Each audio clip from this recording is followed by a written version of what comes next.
Hey everyone, welcome to One for the Road, where we navigate sobriety, recovery, and life in general. Tune in as we share our experience and opinions while answering any questions that you may have. Okay, good. I found a little post on Reddit going through some recovery pages, and I thought that this was a great way to start. I believe it was a gentleman. All he wrote was, "How did you know it was time to get sober?" Huh. Nice. Very good pick, Marissa. How did I know it was time to get sober? And so, yes, I'm repeating because I'm stalling.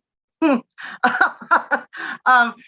think for me, right, my story has periods of dry time, not recovery. I was physically sober. That was about it. So I think all along, right, like probably not in that at that first drink at in sixth grade. However, by senior in high school, already starting to remove myself from people, here and there, and like getting married or having kids, right? Like there would be periods of time where I would go 2 or 3 years and not drink. And so I think all along I knew there was a problem. I just didn't know how to articulate that, right? So for me, I think that it was like an all along thing. Something was always missing, filling up the holes like we talk about, and then trying to remove myself, right? Geographical changes and staying sober for periods of time. But when push came to shove, the ultimate, like that, when the hammer came down, right? It wasn't super eventful. It was not one of those like burning bush moments. It was really just waking up one day after being up for 3 days. And my feet were cold and my hands were cold. Like there was no circulation in my body from the amount of drugs I put in it, and it was just that small voice that said, "Are you done yet?" Right? It was not catastrophic in any way, shape, or form. It kind of came in real quiet, and I said, "Yeah, I'm done." That was how it worked for me. But I think all along, right? All along, I knew because I had all of these quitting and picking back up and quitting and picking back up, and it just was enough. Like that thing, "Are you done? Do you want to die?" Right? Like it's almost what the question was like. Do you want to die? And the answer was no. So I then decided to recover, right? Like that's the thing. I could be physically sober, but I needed to recover. So that's what it looked like for me. What about you? Yeah. What was your burning bush? I had the same experience, right? Like no burning bush. I didn't even really know what sobriety was, I didn't hang out with people that were in and out of rehab or anything like that. I had one good girlfriend towards the end of my drinking career who went to rehab because she felt she had a problem with cocaine, and that was my only exposure to what sobriety may look like, but I was struggling, right? I shared the same experiences. I shared the same feelings that, like there was always this problem, and from even before I drank, I always felt like there was a problem. There was the anxiety, there was depression, whatever, and the alcohol was, just a way to like medicate that. I didn't know that, like, I didn't really know what an alcoholic was. I didn't really know what sobriety was, until, I'm 26 years old and I'm upstairs in my childhood bedroom with my parents downstairs and I want to kill myself. That was for me where I know that I thought about killing myself on a daily basis, and I didn't know why. And, I still didn't know going into rehab. I really didn't know that I was getting sober, which sounds crazy. Because I just didn't understand that the alcohol was the issue for me. I knew something was going on, and there was a psychiatrist and my mom and dad knew, and it must have been explained to me that I needed to go to rehab for something. And I knew that the drinking was a problem, but when I say that I really didn't know what was going on, I really, that's how I felt, right? Like looking back, I didn't really know what was going on until I got in, because my story starts with a treatment center, like my recovery road starts with with 30 days in treatment over Right. Christmas. 30 days in the hole. Right. Right, exactly. Right. Yeah, and I learned a lot, and I'm forever grateful for that experience because, I got into this environment where there had been people that were in and out of treatment who had been trying to get sober, and they explained to me what was going on with me, right? And I had this clear head, and I could see then, like, oh shit, like the alcohol's the problem, right? Like probably some untreated mental illness, right? Like some stuff going on here. And Right. and that's what it was. Like, I always joke and I always say that I was kind of like just like guided along, right? Just moved along in the situation. And I didn't really know what was going on until I was in rehab. And then I was like, oh, so I have like a problem. I have a disease. Problem. So this is what it is. For me, and as you're talking, I was thinking, I've heard the thing like, I didn't think that I had a problem. I wanted you to teach me how to drink safely, right? I didn't think that alcohol was the problem. I knew it was the drugs, right? I knew it was coke. There was no question in my mind. And so by removing myself from situations or getting married or moving, whatever that looked like, my alcohol use, it did stop. But the minute I thought I could drink safely, as long as there was no coke involved, right? Like I had separated the two. They were not, well, because here's the thing, right? I didn't mind the drinking, and that's how everything started for me. But once I did that first line of coke, dude, I will tell you, that was magic in my life, right? Like I thought I was shiny and glittery before. That was like, this was the get down, right? So, so I just thought, well, if I get rid of this one thing, I can still do this other thing, and nobody really talked to me about my drinking or drug use. I inadvertently made a point of just surrounding myself with those people, right? Like that would, so everybody did what I did and we all did it together, and nobody said, hey, do you think that you really need that other drink? Do you really need that next line? And the question was always like, hey, there's more, right? So, I think for me, and it occurred to me, we went to a 1-year-old birthday party, right? And I had 2 glasses of sangria there. And when we left, I was on the phone in the car all the way home, calling everybody I could think of to see who would day drink with me, right? Like now I had 2 drinks, and I remember this. And my boyfriend at the time, who happened to be in recovery, said, do you see what you're doing? And I'm like, what are you talking about? Right. But like, he's like, the insane, you just called 6 people and nobody's available, and you're trying to figure out a way that could make it okay for you to continue to drink. We just left a 1-year-old birthday party. And that was sort of the thing, right? Like that was the true turning point, the cold hands and the cold feet thing and the do you want to die thing was on a relapse, right?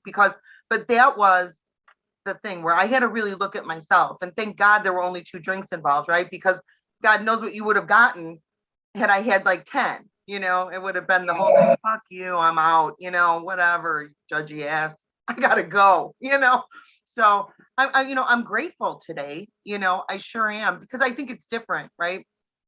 When I have those empty feelings or when I'm in that position, right? I get to call people, I get to call you, and I get to call other friends, and and you guys have the advice and suggestions when I can't pick up the tools or see them, right? That's what I get from you guys, that utter surrender, that was hard for me, right? Those axioms that we talk about, those paradoxes, right? I have to surrender to win. How does that work, right? But today I can see it, surrender to me was, I have a big issue with looking weak, come to find out, who knew, but the truth of the matter is that today I don't mind asking for help. That self-sufficiency didn't do shit for me. It got me drunk and it got me up for days, and and that's that, I get jealous sometimes of the people who have been gone to treatment centers, right? Like you had guides from the beginning, and I feel a little bit jealous. I navigated this shit on my own and was unsuccessful and went back out, and, but you know what, when I say that, it's not the case now, but when I first got here, that for sure was an issue. I'm like, why couldn't I get treatment? Why couldn't somebody do this for me? Me, that ego. Yeah. Love it. Yeah, you mentioned like nobody had ever like talked to you about your drinking. And I was just thinking, towards the end of my drinking, and that again, what prompted me to like get sober when I was sitting in that treatment center, right? Like I was getting sober whether I liked it or not in that treatment center for the 30 days, right? Like that's what I was getting. I was getting sober whether I liked it or not, and I have to say that I did quite enjoy treatment to the extent that my dad had to call and be like, so are you gonna like call us and like let us know you're okay? But no one had, and I'm sure, right? Like I'm sure more people did talk to me about my drinking, but I didn't hear it. You can't ask me to remember something in blackouts because I'm a blackout drinker. But nobody said a lot. I like to think that my family knew enough to know that like this had to be a thing that I had to come to terms with, and at 26 years old, no longer hanging out with friends, just going to work. 6 weeks prior to actually, getting into treatment and trying to get sober, I got in a car accident, right? My car got taken away. My license was pending. So then people were driving me to work, and there was all this unmanageability in my life because I chose to drink. Pressure, right? Right. Yeah. Right. It never turned out well. And I think up until that point, I was able to convince myself that these things weren't a problem because I did have a job, right. No consequence. Right. Yeah. Because everything seemed okay. And on the outside, everything did seem okay. Right. Because I was getting up, I was going to work, I had my car, but, and looking back now, I know that it didn't look okay, but to me it did, and so what happened was there was no external thing, losing the car, the license, whatever, whatever. It just really came down to that internal stuff, right? Like I had lost all confidence in myself, all my self-esteem, all everything, right? Like the internal stuff, like I could give two shits about anything else, but when I completely lost and I'm sitting here thinking, damn, I wonder where my dad hides that shotgun, like those were the thoughts that I could remember when I got sober that I was thinking like at the time, and that's no way to live, and so I always think that, that's just my experience was the internal. Some people may be like, I lost my car, my house, my life. Right, sure. Like all the exterior stuff. I was follow some alcoholics and whatnot, and I was reading something about how we normalize the abnormal, right? Like and it struck me when you were saying, my life wasn't unmanageable as I saw it, right? Like that's as I saw it, what the other people saw and what goes on around us. We are so oblivious, right? And so into that disease that we normalize the abnormal, losing cars and losing wives, husbands and all of those things, DUIs, all of that kind of stuff sort of happens. And we're like, in the moment, we're kind of like, oh, well, right. You have to get to that point where you have the 30 days, right? Where you kind of, the fog lifts and you can kind of be like, holy shit, what was that about? And how did I think that was okay? It's interesting to me how the mind works, like what my brain, that short memory sort of thing, right? Like how much pain do I need in order to make a change? Which is apparently a lot, it's never just like stub your toe kind of pain. It's sort of like fall down the stairs kind of pain, right? Like that's how it works for me, at least, but I like this though. So when do you know it's enough? When do you know it's time to get sober? And, I think the only answer I have to that is if you think you might have a problem, well, you probably do, right? Like I can't isn't tell that you the truth? Alcoholic, but if you're asking questions, you might want to give it a shot. Right. Yeah. And it's funny, because this was a post. So, people comment, and that was a lot of people's consensus, right? Like, well, if you're questioning, right? If I have to ask myself if I have a problem, I probably do. Right. Like I probably do, but getting sober is scary, like I know for me, with my experience that, continuing to drink scared the hell out of me. Right. But not drinking terrified me even more. Well, sure, right? Like we talk about it being the solution, right? The alcohol and the drugs were the solution to the problem, right? Yeah. Or so we thought, and I'm comfortable there. I know what to expect. I know I'll be up for 3 days, right? I know I could probably go to jail.